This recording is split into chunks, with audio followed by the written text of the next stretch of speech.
I'm very excited to join this session and hear more about discussion around product operations. And for some of us that relatively new in the space that may or may not know that product operations has been around for a long time. And at the time when I joined PayPal, it's almost 15, 16 years ago. It was a fairly small product team. All of us were all fit into one conference room, as you can imagine.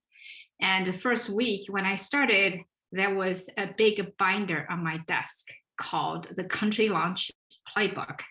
What happened was that as PayPal was expanding back in the days, was in a couple of countries and expanding to, dozens and later on to hundreds of countries. And there has to be a way to manage it more than just software development. There are multiple teams involved. There's a country team, there's a legal, there's operations. There are a lot of pieces in part of bringing the product to the market. So the country playbook was built by one of the first product operations manager, and that became sort of the basis we built on top of it. Today, lots of companies that actually started a product operations function due to global expansion, such as Uber's and Airbnb and so on. So excited to share the journeys that we learned on product operations, the evolution of that, how the companies build up different scales of that function. So before I start, one of the key things I really want to find out is why we exist. What's the purpose of product operations? It's always kind of very nebulous. So ultimately, we found, I think, the head of product operations at PayPal, I think she spoke really well about this. It's not about make your team. It's not just about that. The highest purpose is to drive the outcome, drive the portfolio outcome across your entire product organization, and in some ways, the entire organization. So how do you do that? How does it even mean as a portfolio outcome?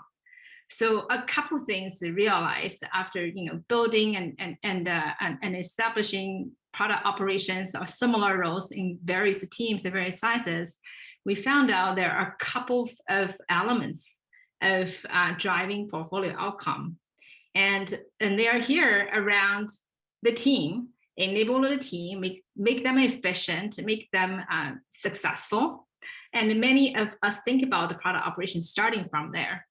And the second part is actually super critical, is around empower vertical collaboration alignment between executive and a team. And then last but not least is across the team, across the function, because the product takes a lot and to build and take a lot to market. So that's really three elements of effort around enable and accelerate portfolio outcome. So let's take a first look on enable teams. And I think the example we had earlier about the country playbook is a good example of that. Building product is not easy. It's a fairly complex activities, especially as once you have the first product to market, started to have attractions, you start to have multiple teams, you have to have multiple functions that you want to expand. And how are you going to make sure that each of the team would not repeat and start learning from ground zero? So the play processes and playbook become super important to take the learning from one team and then one feature and then one product and share it with the others. It continues management and improvement on that. There are obviously the templates and the operating rhythm to make sure the team works well together and providing them the data.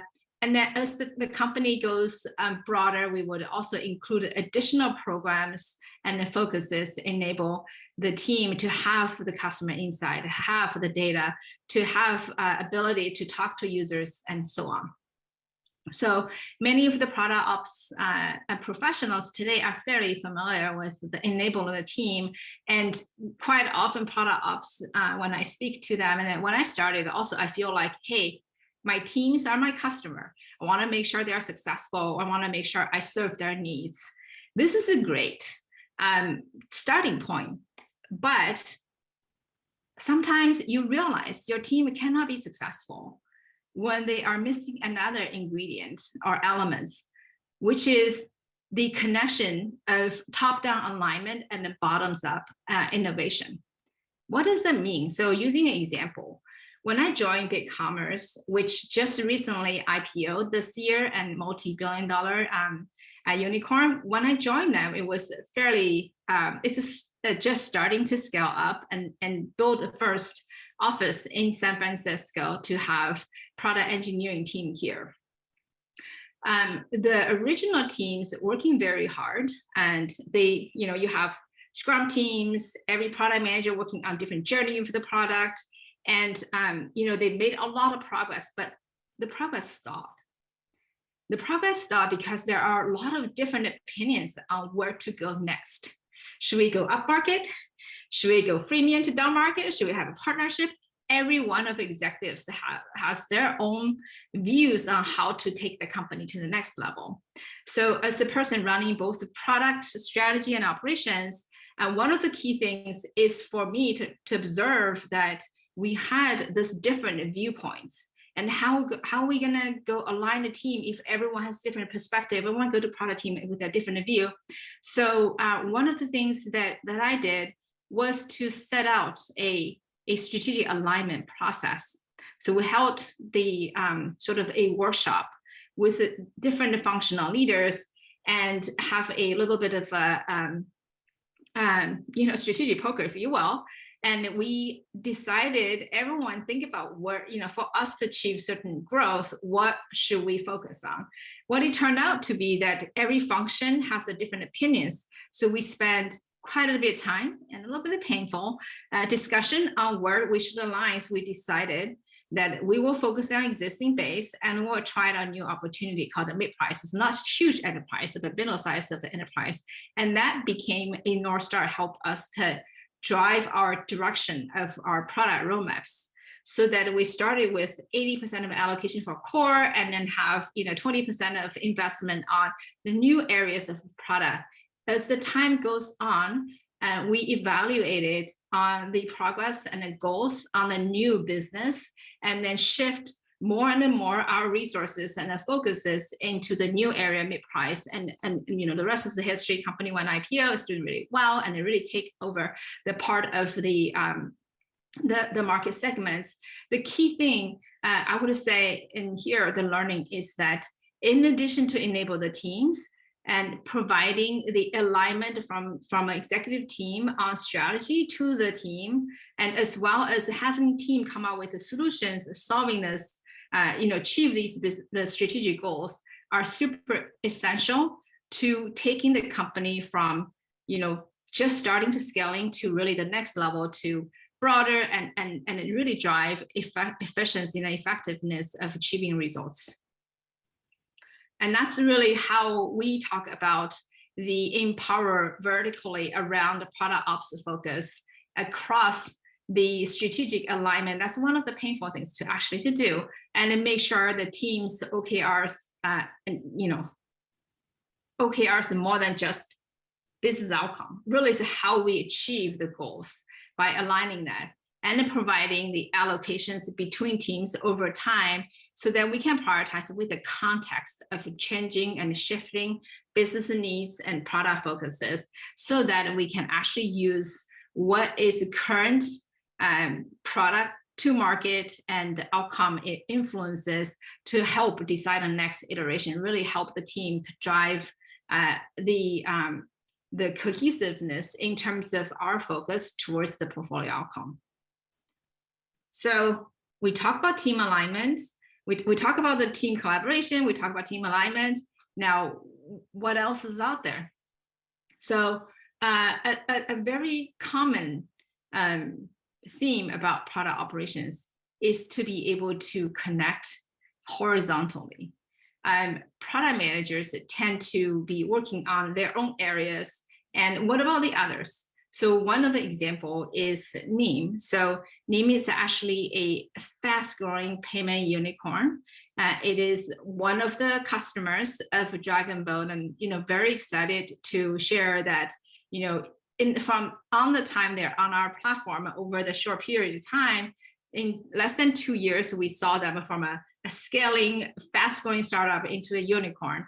And one of the key things I was talking to the chief product officer is around how they achieve that, as how they build from one product to multi-product. How do they have a team working together, and the product operations, and then the way for the team to work together is an essential part of it.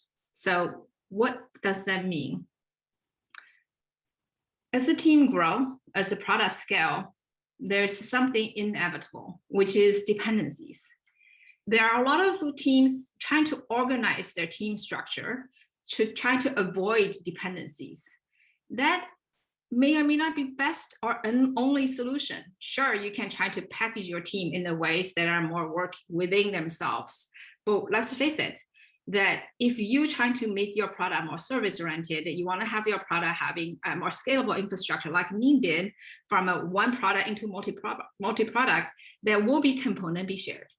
That means you will have dependency.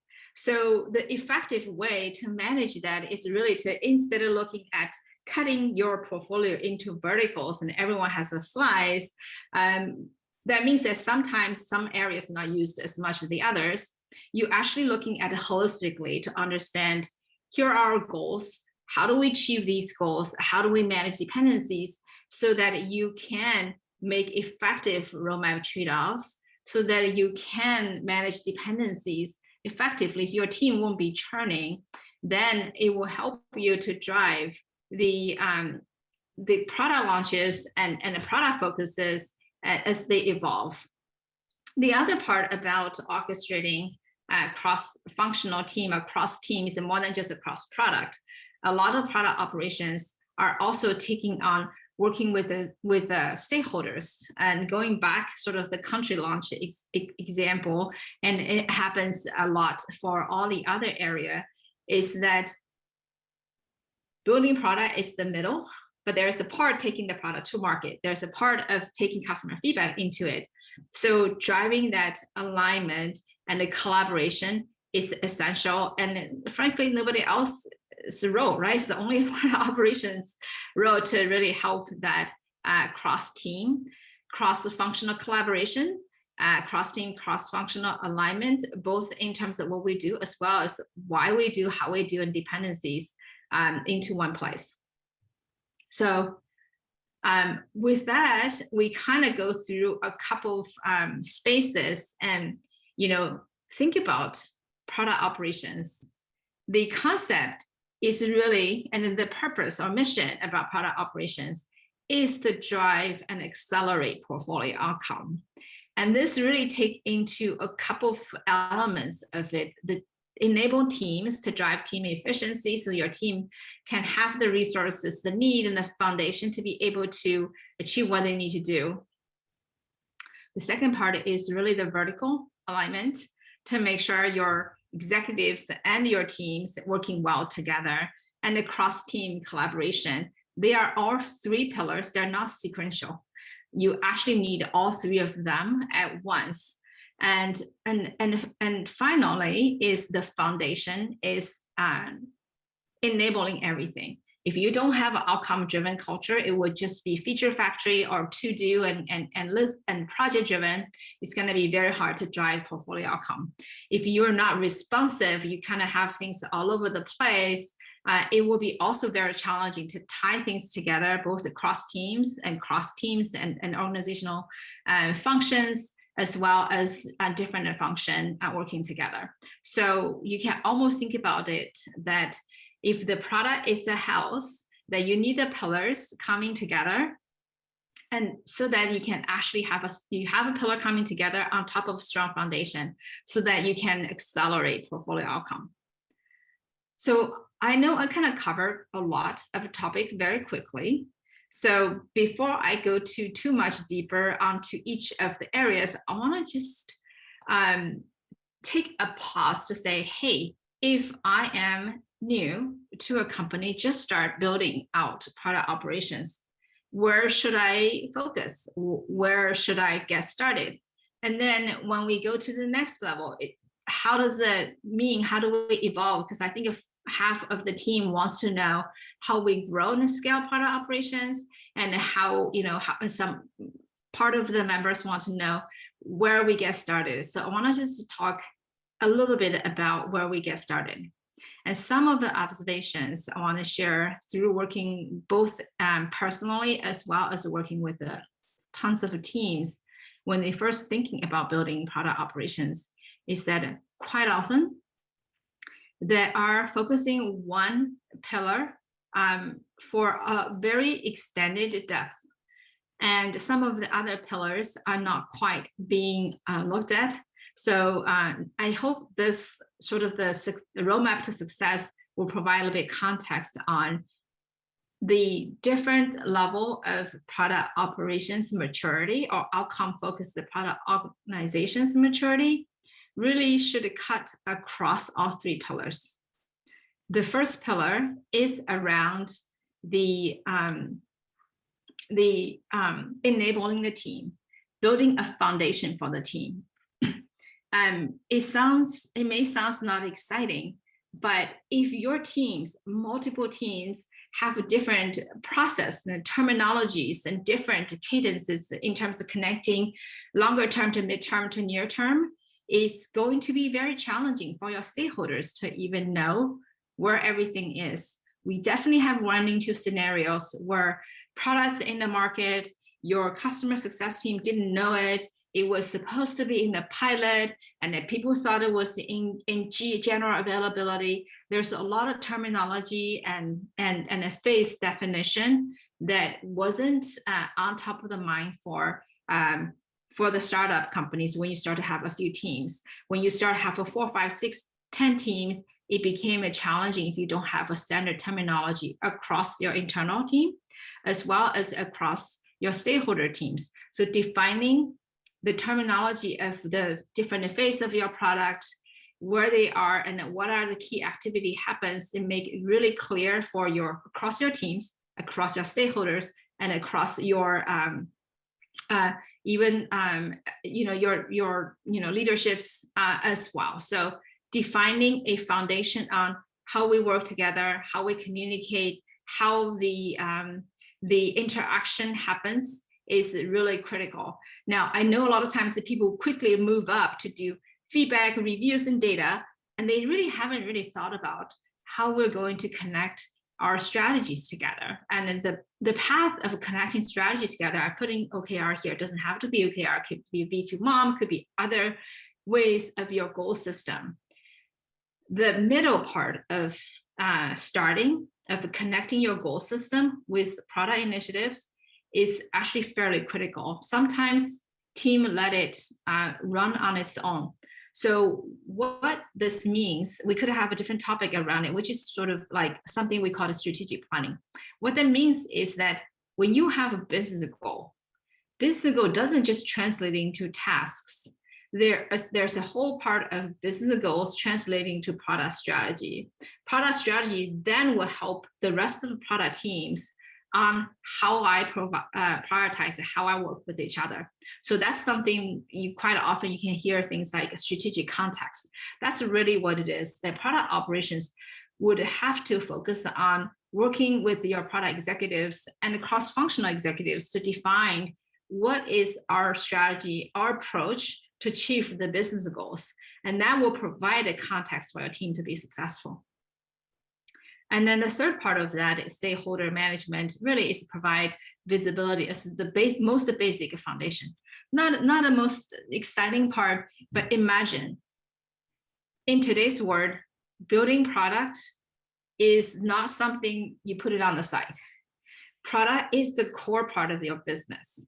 That means your marketing, sales, go-to-market, customers, that all of them are dependent on the product to decide what to build, to communicate what we're building, and to be able to bring the product to market. Not providing stakeholder visibility on what we're building, where things are, it's blocking their decision-making and then their progress on achieve their goals. Therefore, it seems boring, provide weekly updates and so on, but it's very essential to the others. Now, obviously, if you have a platform, you have a source of truth, then you don't have to take on time-consuming meetings to communicate information. But stakeholder visibility it's a fairly essential. One of the code I would say is the speed and the quality of access to information is directly correlated to speed and quality of decision making. So not only just for product teams, also for your cross-functional teams. So having these three foundations, enable your team, enable top-down and bottom-up alignment, as well as enable stakeholders and cross-functional teams, is the first part of your journey to product operations. So, so that's the first elements of that. Most of the teams started, I would say, within the first year or sooner, should be able to achieve that goal.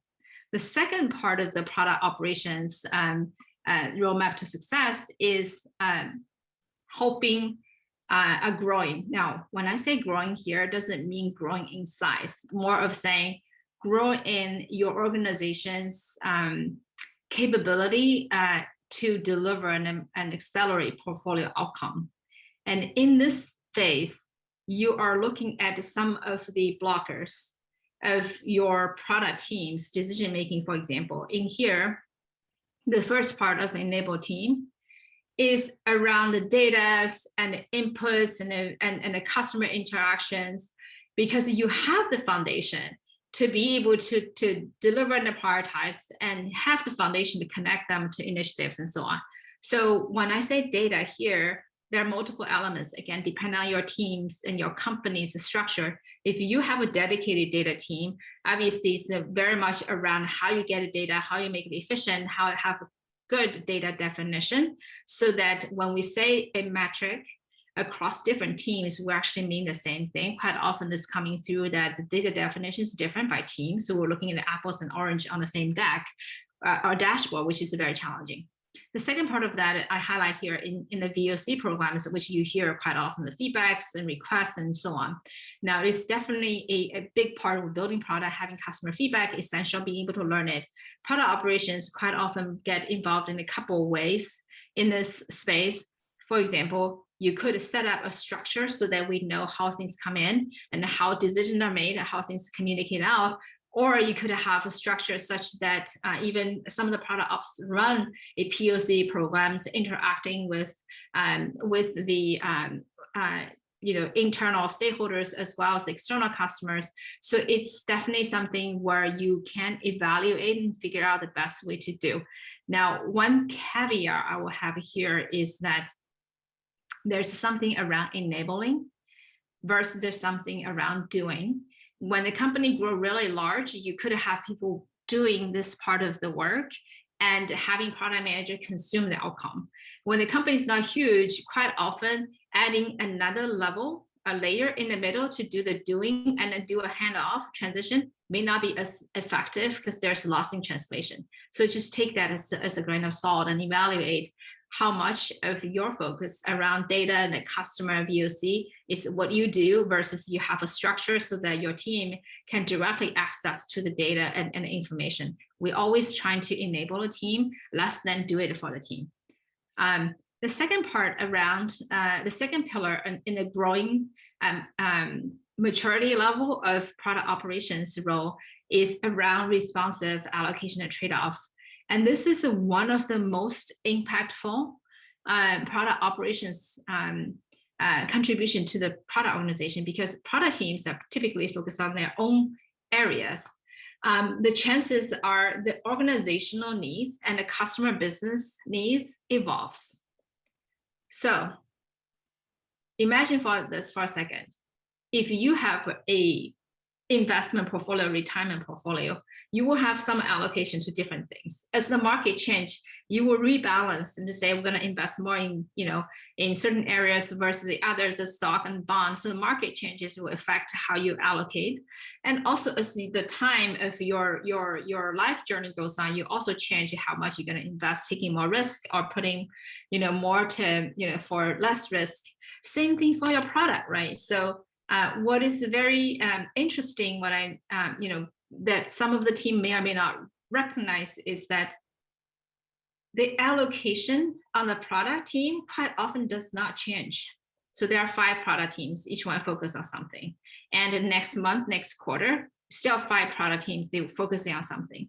At the same time, your business evolves. So And this is where sometimes we call it a peanut butter strategy. You probably, if you Google it, you can find out like what happened at Yahoo around the peanut butter strategy. What we're trying to talk about here is that as you become an outcome focused product organization or organization in general, you will look at the outcome you focus and your goals. And are we achieving the goals already? Are we exceeding our projection? Are we behind? Using this example, for us, for a company has pretty much the same goals, right? You grow customers, grow revenue, reduce costs, and retain customer. Let's just say we have two goals, right? We grow new customer and we retain our existing customer. So when you have these two goals, and you set up a set of the metrics to measure, you set up a set of initiative to work on. That initiative could span across multiple teams, and things go on. But if let's say your new customer growth is way behind, then as a responsive organization, outcome-driven organization, you want to put in more focus and effort around growing new customer.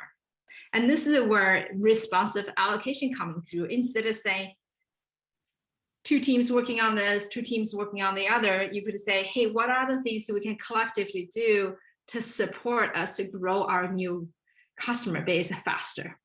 So this is where product operations, the strategic elements of the product operations is to help the organization to see where we are against our goals and be able to shepherd the planning and prioritization activities so that we can focus on the things that are least making progress or the most promising. So this is called a responsive allocation and a trade-off between existing initiatives and the new things. And how do you do that? That's the third pillar, which is a process many of us are familiar with. Quarterly alignment, dynamic planning, so they will understand where we are in goals and how do we plan to achieve these goals, which means that some of the goals needs to be done across multiple teams, across multiple functions. By going through this process, we understand our focus. And by going through this process, we understand which teams need to focus on more areas versus the other. And that help the organization as a whole to drive more portfolio outcomes versus individual product teams outcome. So the third level of product operations is quite often happen between the second and the third, quite often happens pretty overlap. The mastering it's not the checkbox is done. The mastering means you have done really well in terms of setting up the foundation. You've done really well to scale your teams to work across the board to be able to allocate resources based on the allocated resource and our focuses based on outcome. Now the mastering really is around continuous improvement on how we find out things are working, how we find out things are not working, how do we standardize things that's already working, and how do we improve consistency while at the same time not create stifled experiences. What happens is a lot of times where organizations start to scale and they've done all the best practices, then they stop. But things change. Your company grow, your business change, your technology change, your product change.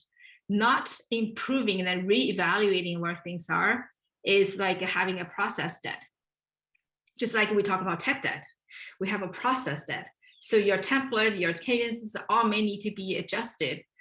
So that's definitely something where when you master it, meaning you look at how things working, it's almost like thinking about your process and your operations is a product. You continuously evolve, understand how the organization and users and company evolve, and be able to improve on that as well. Around the vertical or between executive and vision strategy and also team innovation and focus, there's something we call strategic planning on demand.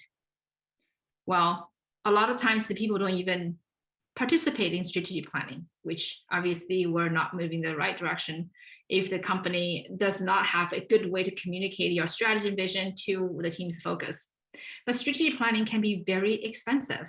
You have offsites, you have all the, the whiteboards and paperwork. So strategic planning on demand is where your teams started to have a good practice, understanding, convert business goals, and evaluate product strategies coming into product initiative for your teams to initiatives that are not features, really around outcomes you try to drive.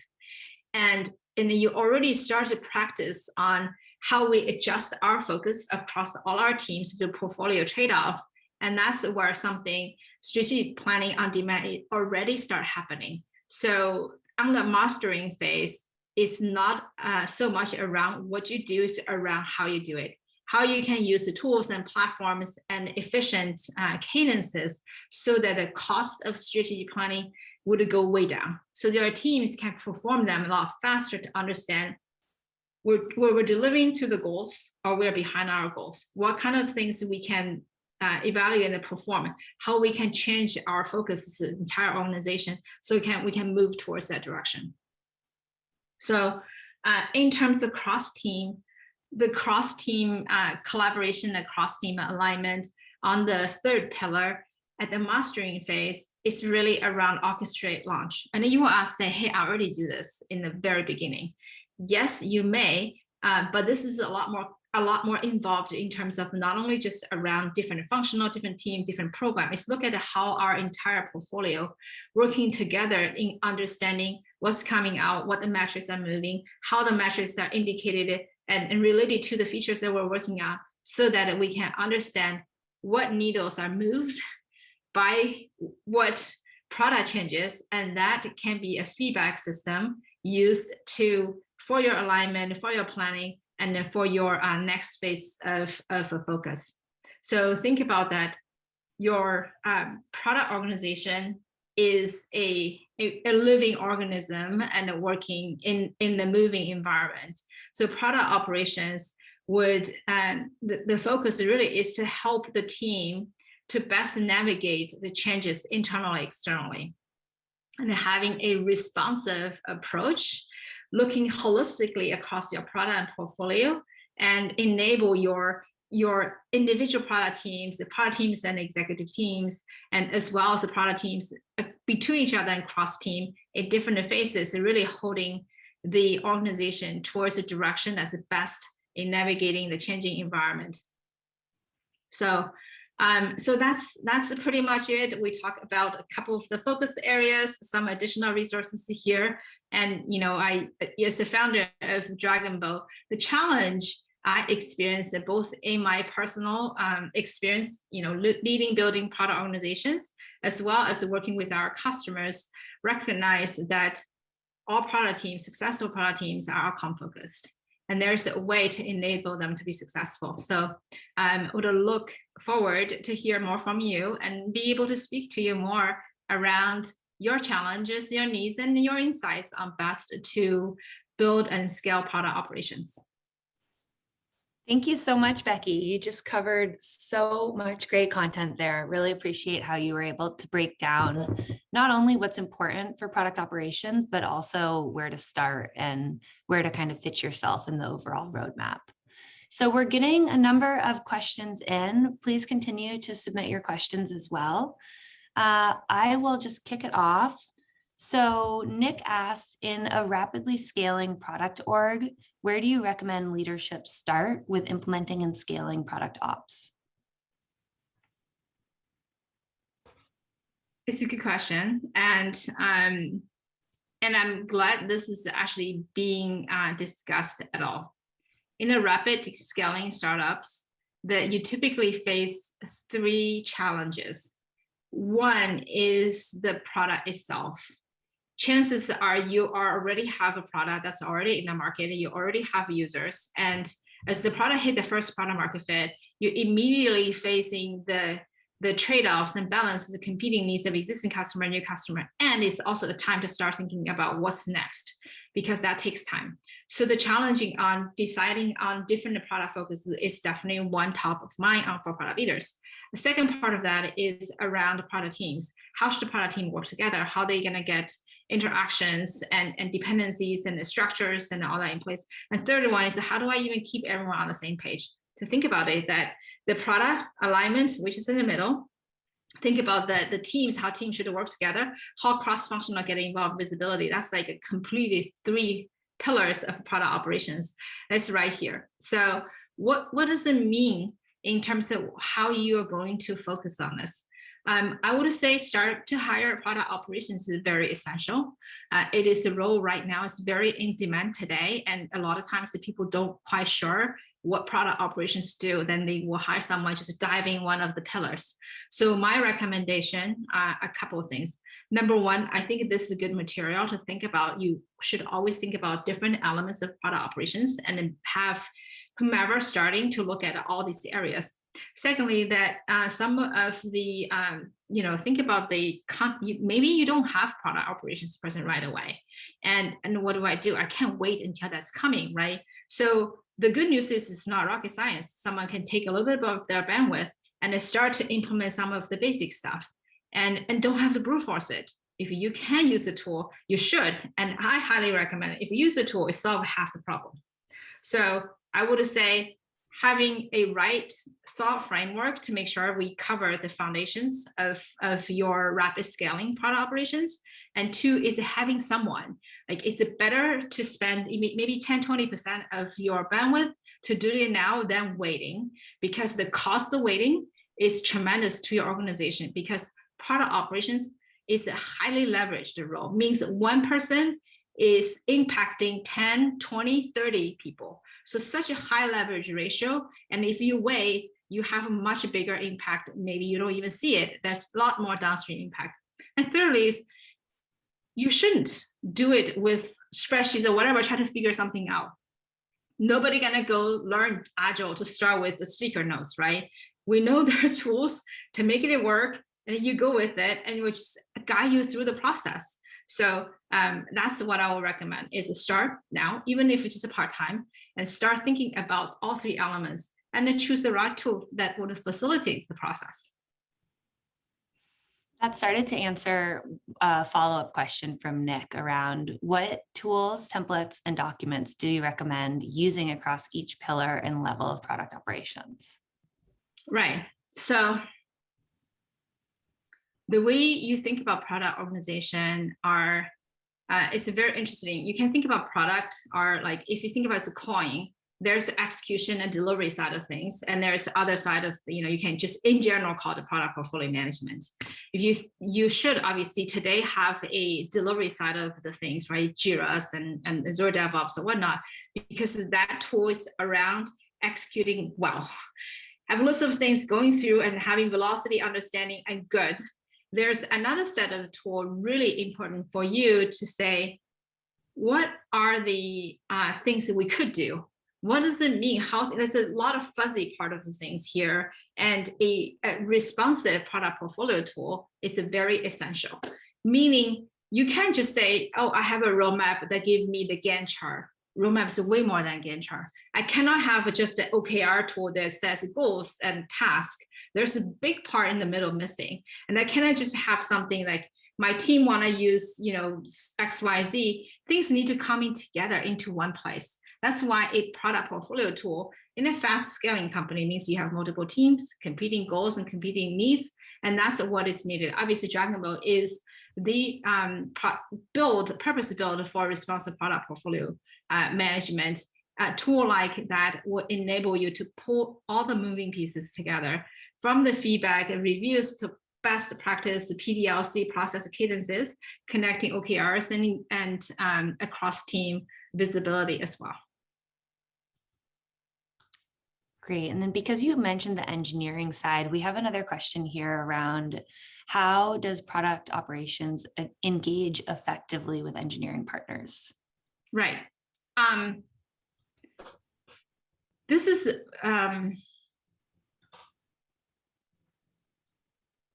I would answer this in maybe 3 angles. The angle number 1 is engineering and the product are very integrated. So for us to better prioritize our roadmap, we need to get involved, understand the engineering effort. In some of the school of thoughts, the thinking that engineering product, that doesn't work very well. So that means is that you would interact with your engineering team in an iterative way. When you have your goals, define your strategy, then you would have some of the product context and things you want to do. Now, obviously, that cannot just turn into stories. It's so expensive, so solution driven. You want to do is to have a very high level understanding the effort involved. So that's the part that you actually partner with your engineering, at least your tech lead, your architect or engineering lead, to understand here's a problem we want to solve, here's a couple solutions, and your tech lead to work with you to figure out what each of the pros and cons, and they can help you figure out a high level solution as well. So that will give you a general understanding of what it takes to achieve some of the product direction. So having an early interaction with them, and then once you decide what to do, obviously the rest of the things are very familiar to most people. We're going to do our scrums, we're going to do our bugs and so on. So I think that's something fairly understood. It's just the earlier part of interaction. Have a strong partnership with your engineering lead is important. The second part of that, so that's like the planning side.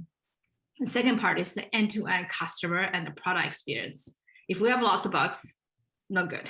So you can have the best product. If you have lots of bugs, it's no good. So from that, the product operations started to have extended partnership with the engineering, truly understand the quality and the customer experience, both from product features as well as from the quality and the product and the speed of go-to-market.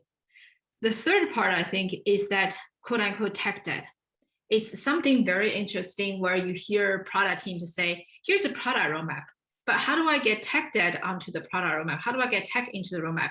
And that's really something I would almost say in a harsh way. It's a very feature-driven organization versus outcome-driven organization, meaning tech debt not only impact engineering, it impact product even more, right? So if you have a tech debt, that means you build product slower, then you have tech debt, you have more quality problems. And then you cannot just become a trade-off or negotiation between product engineering.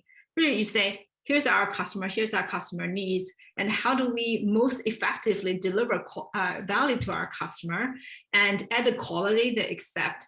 That could mean we're going to refactor our platform incrementally. So every company I went to that go from a team-based product versus engineering to a more collaborative team where tech debt is a part of the product roadmap, and that become a much better in deliver value to our customer. So I hope that's a long answer to question how product ops should work with engineering, which is a strong partnership in different phases, have different engagement, and there's really not much of a tech roadmap versus a product roadmap. It is a customer roadmap. And we had somebody ask for a reminder of what the 3 pillars are. Yeah, so the 3 pillars is around your team. I would say product operations working with the team all the time. And then the other one is align vertically, which is with your executive team as well as your team member. Now, when I say executive team, it's not just product executive. It is actually cross-functional leaders because they all have input and impact on product decisions. And cross-functionally, which is really working across multiple product teams, which is all within a product organization, as well as functions like design, functions like marketing, functions like customer success, because all are strongly involved in deciding, inputting, designing, and planning, and prioritizing, and delivering, and servicing products. So everybody's involved. Perfect. Okay, so then switching gears a little to team structure, we had Daniel ask, in a growing org, what are the main roles a product ops team should have in order to scale? So good question. A couple of things are coming to mind. In the earlier days, when you have just a couple of product operations, 1 or 2, quite often they're reporting to chief product officer or head of product. Sometimes reporting to a CTPO, which means someone actually runs both product and engineering. This becomes more and more frequent in organizations that works really well together. Now, as the product team scale, you're probably going to have a couple of VP of a product under the chief product officer. So quite often product operations could have we call it a federated hybrid model, which means you could have a head of the product ops reporting to chief product officer. And this person could have multiple team members that each one of them align with one of the product VPs or product areas. But that person also aligned, obviously reporting to the head of the product operations. This federated model is really helpful in two ways. One is if everyone just a direct line into the product operations leader, then there's a somewhat of a alignment and a focus differences because each product areas could be different. Now, if they are just reporting to individual product VPs, not having a center leader role, then it's harder to have best practices and consistencies. So this is a federated model with one dotted line and then one solid line reporting would allow you have better partnership in the different areas of product VPs and still having a portfolio view across the board, as well as have best practices across your portfolio. So it's always a balance of how much you want to focus on one area versus how much we are going to focus cross-functionally. I'm only talking about a product operations org structure. I'm not talking about a product or engineering org structure. Great, thank you. Okay, and then we've had a couple questions which I'll kind of combine into one around the relationship between product operations and program management. So Joe asked, what would you view as the ideal interaction between product ops and program management? That's a very interesting question. I personally have gone through a lot in the past. So, when I started earlier, we have a role called a product program management. So it's like the product ops and also program management. And then later on, we've gone through the phases of where you have a technical program management, mostly working with engineering and scrums and so on. And then you have a product strategy and operations, which we're doing a broader role and more around the structure, function, strategic planning, and a launch, less about the delivery. And then I also went through scenarios where, I run both functions, both program management, technical program management, and also product operations. So I think it varies often depending on the size of your team and the company. When the companies are, less than a couple thousand people, having them under one umbrella makes more sense because there's less specialization. There's a lot of cross in terms of coverage and specialty. But I also understand that sometimes the technical program managers are really focusing on the engineering, velocity, bug count, release quality, and around the tech side of things. Then product ops really just be a really good partnership and complementary role in working on. So think about the sign of calling, right? So execution, go to program management. The planning, prioritization, the fuzziness, alignment, strategic allocation goes to product operations. That's one type of structure. The other type of structure is sort of like less specialization. You can grow across the board to really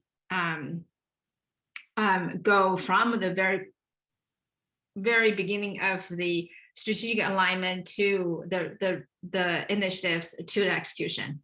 Now, there another school of thoughts or practices is that product ops almost like act as a center of excellence, meaning they will be working with the program management team who would be a lot of focusing on the planning and delivery and the communication, but product ops will become a sort of the process, data, and structure sort of the focus to make sure we have the best practice, to make sure the team has the data and the voice customer access to it, and then really leave program management to do the cross-team collaboration, the launches, and then the planning and delivery. So it really varies a lot by organization. I think there, for a large part, it's really depending on your current program management functions focus, as well as their capacity of bandwidth. And that product ops would be kind of working with them to figure out what's the best handoff as well as a partnership. Great, thank you. And then we did have a follow-up question to where product operations sits in the org.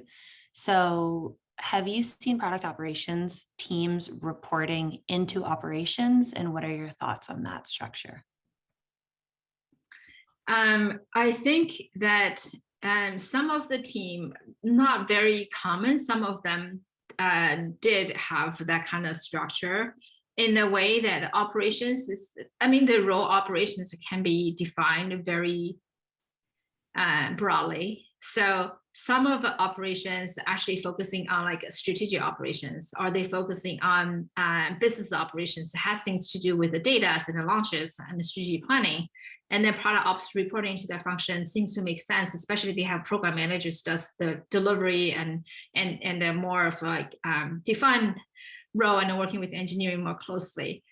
Some of the operations also does like a budget and headcount, and product ops could also expand into that function as well. So I would say it is not very common, but it does happen because the operations role is so varied. I think that ultimately is to say, are these pieces in place in terms of enabling team, align vertically, and enable cross-functional collaboration? If these pieces are not in place, then it's a good time to identify the gaps and to figure out who or role and functional team will be filling these gaps. And that would be a good indicator, say, should product operations reporting to product, because there are key gaps in this role that is not being fulfilled by operations outside the charter of the operations.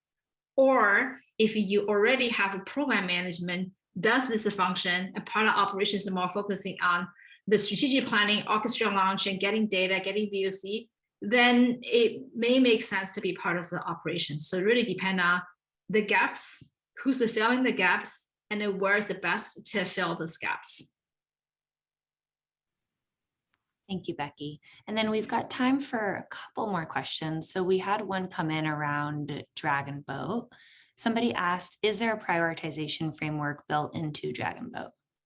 Right. So Dragonboat is a product portfolio tool, meaning it supports both product management and the portfolio management. So they are building product management prioritization mechanism in Dragonboat, both the standard that you know very well, RICE and so on. And there are also ones that can be customized to build for you. But more importantly, it's more than just the product prioritization. It's also around allocation. So the concept in Dragonboat and as a product portfolio tool is that you can use the tool to do product prioritization. And more importantly, you can also align your product to various goals and the focuses, and being able to not only prioritize with the focus, but more importantly, to be able to understand where you allocate your organizational focus, your product team's focus. So long answer to your question, you need a prioritization as well as allocation to drive effective portfolio outcome, and both are supported in Dragonboat. Okay, and then one final question that just came through on Dragonboat. Does our product operations team need to be in place to effectively run Dragonboat? I think going back to the earlier question, and the answer is not necessarily, meaning a tool really facilitates best practices. When you have a tool in place, you can be a part-time role or just some people thinking about it that can be run. Example would be something like, do you need a project manager to use project management tool? No, right? Do you need a Scrum Master to use the Agile tool? No, but these tools exist because they reduce the amount of the work and the effort and the sort of the proficiency in these areas. You don't have to be a PMI certified project manager to use project management tool. Anyone can, because it's intuitive, building with best practices. You can just get off the ground and running. Same thing for Agile tools and so on. So same thing for responsive PPM tool by using Dragonboat, the best practice is already built in. So you don't have to be a professional, but obviously you can always learn and improve in those areas. And the goal is to make it easier, and the best practice is already built in for you. Wonderful. And one thing I'll just add quickly to that is that we do have a pretty robust resource center. We do a lot of webinars, and we train and empower people to become part of the community so that it is more than just a tool. So with that, we're at time. Becky, thank you so much for walking us through this presentation. Thank you all for joining and the great questions that we got throughout. We did record this. We'll follow up in the next few hours to send out the recording and the slides. And as always, we're a resource, so we'd love to hear any follow-up questions from you and continue the conversation around product operations and becoming more outcome focused as a product org.